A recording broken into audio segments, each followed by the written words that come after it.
सुप्रभात बच्चों। आज का हमारा अगला पाठ है कारक। इस पाठ के अंतर्गत हम लोग कारक, उसके विभक्त चिन्ह तथा कारक के भेद के विषय में बात करेंगे। तो कारक किसे कहते हैं? हमारा पहला जो बिंदु है वो है कारक किसे कहते हैं। तो आप कह सकते हो संज्ञा या सर्वनाम के जिस रूप से उसका संबंध वाक्य में क्रिया के साथ तथा अन्य शब्दों के साथ प्रकट होता है उसे कारक कहते हैं। ठीक है ना। संज्ञा या सर्वनाम के जिस रूप से उसका संबंध वाक्य में क्रिया के साथ तथा अन्य शब्दों के साथ प्रकट होता है उसे कारक कहते हैं। अब कारक के भेद, कारक के 8 भेद हैं बेटा। पहला कर्ता, दूसरा कर्म, तीसरा करण,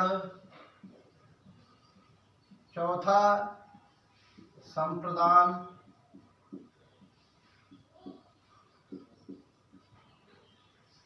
पांचवा अपादान,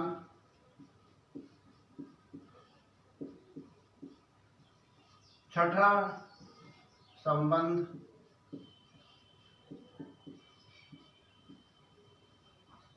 सातवां अधिकरण,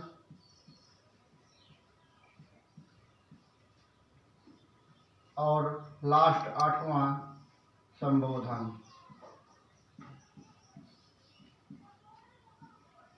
ये कारक के 8 भेद है बेटा। ठीक है ना। अब इन 8 भेदों के विभक्त चिन्ह जो हैं उन्हें परसर्ग कहते हैं। ध्यान रखिएगा, अगर क्वेश्चन आपके सामने आता है परसर्ग किसे कहते हैं तो आप कह सकते हो कारक के विभक्त चिन्ह को ही परसर्ग कहते हैं। अब कर्ता कारक का जो विभक्त चिन्ह है, ठीक है ना, वो क्या है? कर्ता ने कर्म को करण से और के द्वारा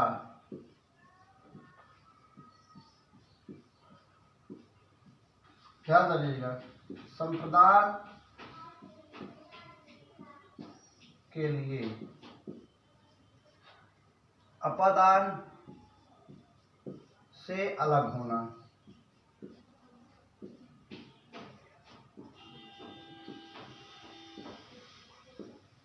संबंध का की के रारी रे, का की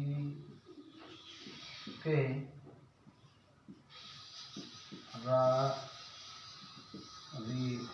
रे, अधिकरण में पर और हे अवे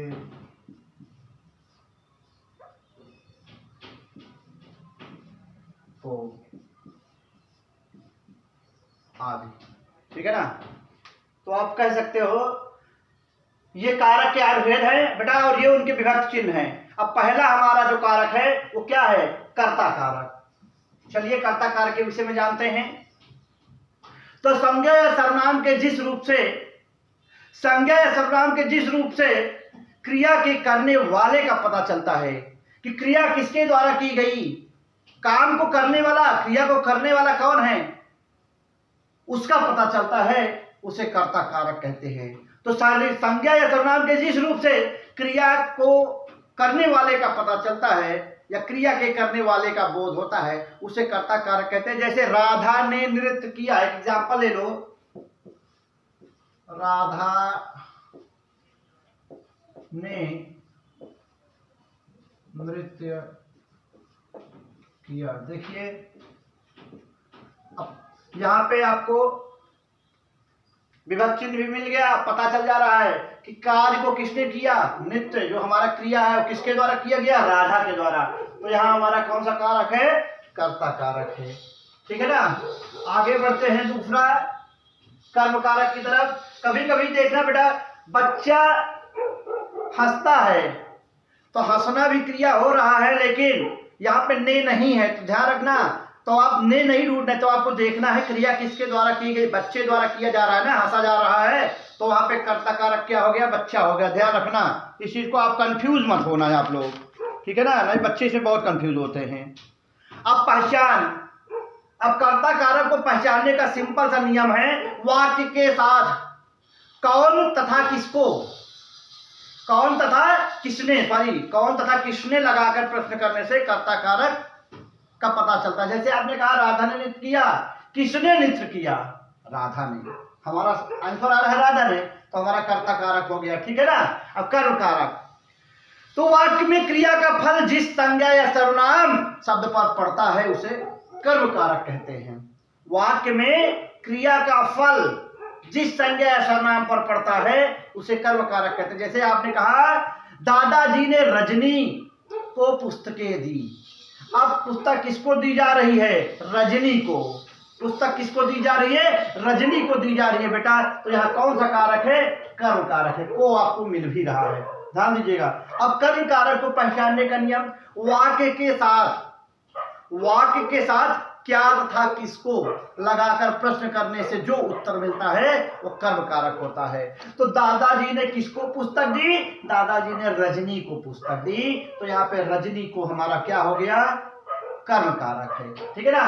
अब तीसरा बढ़ते हैं करण कारक की तरफ, ठीक है। तो करण कारक में जिस साधन या माध्यम से क्रिया के होने का बोध होता है, जिस साधन या माध्यम से क्रिया के होने का बोध होता है उसे करण कारक कहते हैं। या आप कह सकते हो कि कर्ता द्वारा जिस साधन से कार्य को संपादित किया जाता है उसे करण कारक कहते हैं। जैसे आपने कहा एक राजीव गाड़ी द्वारा कानपुर गया, अब राजीव अब द्वारा उसका साधन क्या है, किसके द्वारा कानपुर गया, गाड़ी द्वारा गया। ध्यान रखना, किससे किसके साथ, ध्यान रखिएगा, लगाकर प्रश्न करने से हमारा करण कारक मिलता है। किससे कानपुर गया, राजीव किससे कानपुर गया, गाड़ी द्वारा, तो यहाँ करण कारक क्या हो गया हमारा, गाड़ी हो गया, ठीक है ना। चौथा है संप्रदान कारक। संप्रदान कारक मतलब कार्य किसके लिए किया जाए बेटा, तो कर्ता जिसके लिए कार्य को करता है या जिसे कुछ देता है उसे संप्रदान कारक कहते हैं। ध्यान रखिएगा। तो आप कह सकते हो डॉक्टर ने मरीज के लिए दवाई लिखी, तो डॉक्टर ने दवाई तो लिखी, कार्य किया, लेकिन उसने किसके लिए लिखा, वो दवा किसके लिए लिखा, उसने मरीज के लिए लिखा, तो यहाँ पे संप्रदान कारक क्या हो गया बेटा, मरीज हो गया, क्या हो गया, मरीज। तो वाक्य में किसको किसके लिए तथा किस हेतु लगाकर प्रश्न करने से हमारा संप्रदान कारक मिलता है। अगला है अपादान कारक। ध्यान रखिए, जब दो चीजें बेटा आपस में अलग होती हैं, ठीक है ना, तो वहां पे हमारा अपादान कारक होता है। जैसे आप कह सकते हो पेड़ से पत्ता गिरता है, अब पत्ता पेड़ से गिर के अलग हो जा रहा है ना, यहाँ अलगाव हो जा रहा है, तो यहाँ पे क्या होगा, अपादान कारक होगा। आप कह सकते हो संज्ञा या सर्वनाम के जिस रूप से अलग होने का बोध होता है, अलग होने का बोध होता है उसे अपादान कारक कहते हैं। जैसे मैंने कहा पेड़ से पत्ता गिरा या पेड़ से पत्ता गिरता है, झरने से पानी गिरता है, झरने से अब पानी अलग हो रहा है, तो वहां पे क्या है बेटा, अपादान कारक है। तो वाक्य के साथ किससे तथा कहां से लगाकर प्रश्न करने से हमारा अपादान कारक मिलता है। अब संबंध कारक अगला क्वेश्चन है हमारा, संबंध कारक। तो शब्दों के जिस रूप से, शब्द के जिस रूप से व्यक्ति वस्तु का पारस्परिक संबंध प्रकट होता है, मिस उनके बीच का रिश्ता प्रकट होता है, संबंध क्या है, वहां पे अपादान कारक होता है। तुम्हारे पिताजी मुंबई गए, पता है किसके पिताजी, तुम्हारे, वो जिसके विषय में बताया जा रहा है उसी के पिताजी मुंबई गए, ठीक है ना। तो तुम्हारे जो है हमारा क्या हो गया, ये संबंध कारक हो गया। वाक्य के साथ किसकी, किसके या किसने लगाकर प्रश्न करने से हमारा संबंध कारक का बोध होता है। एक मिनट, ठीक है ना। अब अगला हमारा बढ़ रहा है अधिकरण कारक। अधिकरण, कार्य कहां पर संपादित हुआ, कार्य कहां पे किया गया, वहां पे हमारा अपादान कारक होता है, सॉरी अधिकरण कारक होता है। तो वे कारक जिनसे क्रिया के होने के स्थान या आधार का बोध होता है वहां पे अधिकरण कारक होता है या उसे अधिकरण कारक कहते हैं। जैसे मोर छत पर नाचता है, पर आ गया, देखिए मोर का नाचने का स्थान क्या है बेटा, छत है, ठीक है ना। बच्चा सड़क पर दौड़ता है, बच्चा कहां पर दौड़ रहा है, सड़क पर दौड़ रहा है। या आप कह सकते हो पुस्तकें अलमारी में रखी हैं। अब पुस्तकें रखी तो हैं, कहां पे रखी हैं, अलमारी में, तो वहां पे क्या है, अधिकरण कारक है। अगला है संबोधन कारक, ठीक है ना। तो संज्ञा के जिस रूप से किसी को संबोधित करने का पता चलता है, किसी को संबोधित करने का, क्रिया के जिस रूप से किसी को संबोधित करने या पुकारने का बोध होता है, वहां पे अधिकरण कारक होता है या उसे वहां पे संबोधन कारक होता है या उसे संबोधन कारक कहते हैं। जैसे आपने कहा हे भगवान मदद करो, अब हे, देखो हे आया, अब हे किसके लिए, भगवान के लिए आप कह रहे हो ना, हे भगवान, अब भगवान को पुकार रहे हो, मदद के लिए आप भगवान को पुकार रहे हो, आप उनको याद कर रहे हो, तो यहाँ पे हमारा कौन सा कारक है, संबोधन कारक है। वाक्य के साथ बिठा, ध्यान रखिएगा, कारक अगर जहां पे ये साइन मिल गया, जान लीजिएगा ये संबोधन का ही साइन है, ठीक है ना। ओके, आशा करता हूं ये चैप्टर आपको समझ में आया होगा।